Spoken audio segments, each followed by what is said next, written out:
ನಿಮ್ಮ ಪಾದಯಾತ್ರೆಯಲ್ಲಿ ಪಾಪ ವಿಮೋಚನಾ ಪಾದಯಾತ್ರೆಯನ್ನು ಏನು ಮಾಡ್ತಾ ಇದ್ದೀರಿ, ಮಧ್ಯದಲ್ಲಿ ಇದಕ್ಕೆ ಉತ್ತರವನ್ನು ಕೊಡಬೇಕು.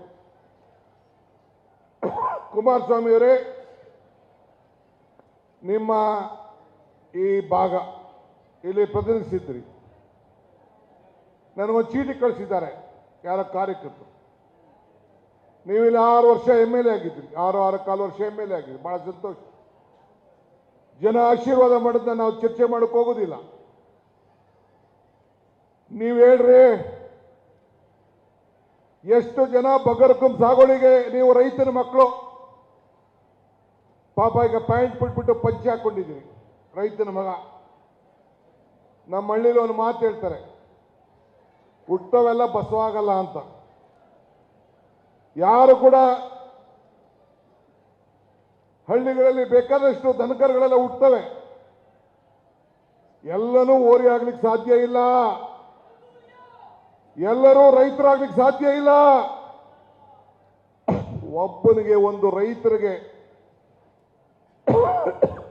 ಕಾಂಗ್ರೆಸ್ ಪಕ್ಷ ಮಾಡಿಕೊಟ್ಟಂತ ಕಾರ್ಯಕ್ರಮದಲ್ಲಿ ಉಳೂರಿಗೆ ಭೂಮಿ ಕೊಡಬೇಕು, ಬಕರಕಂ ಸಾಗುವಳಿ ಹಾಕೊಂಡಿರೋರಿಗೆ ಜಮೀನು ಕೊಡಬೇಕು, ಅರಣ್ಯ ಕಾಯ್ದೆಯಲ್ಲಿ ಕಾಂಗ್ರೆಸ್ ಸರ್ಕಾರ ಕೊಟ್ಟಂತ ಕಾನೂನಲ್ಲಿ ಜಮೀನು ಕೊಡಬೇಕು ಅಂತೇಳಿ ಸಂವಿಧಾನದ ಹಕ್ಕು, ಸರ್ಕಾರದ ಹಕ್ಕನ್ನು ಕೊಟ್ಟಿದ್ದೇವೆ. ನಿನ್ ಕೈಲಿ ಕುಮಾರಣ್ಣ ಒಂದು ಮೀಟಿಂಗ್ ಮಾಡಿ ಒಬ್ಬನಿಗೆ ಬಡವನಿಗೆ ಜಮೀನಿನ ಕೈಲಿ ಕೊಡಕ್ಕಾಗಿಲ್ಲ. ಯಾವ ತರದ ಹಕ್ಕು ನಿನಗಿದೆ? ಇದು ನೀನು ಪ್ರಶ್ನೆಗೆ ಉತ್ತರವನ್ನು ಕೊಡಬೇಕು. ಎರಡನೇದು, ನಾನು 8 ಕಡೆ 9 ಕಡೆ ಹೋಗಿ ನಿಮ್ಮನ್ನೆಲ್ಲ ಭೇಟಿ ಮಾಡಿ ನಿಮ್ಮ ಸಮಸ್ಯೆ ಏನು ಅಂತೇಳಿ ಜನಸ್ಪಂದನ ಕಾರ್ಯಕ್ರಮ ಮಾಡಿ ಬಾಗಿಲು ನಿಮ್ಮ ಸರ್ಕಾರ ಬಂದಿದೆ ಅಂತೇಳಿ ಬಂದಿದ್ದೆ. ಜಾರ್ಜ್ ಸಾಹೇಬ್ರೆ, ಪರಮೇಶ್ವರ್ ಸಾಹೇಬ್ರೆ, ಎಲ್ಲ ಮಂತ್ರಿ ಸ್ನೇಹಿತರುಗಳೇ, 22,000 ಜನ ಅರ್ಜಿಗಳನ್ನು ಕೊಟ್ಟಿದ್ದಾರೆ.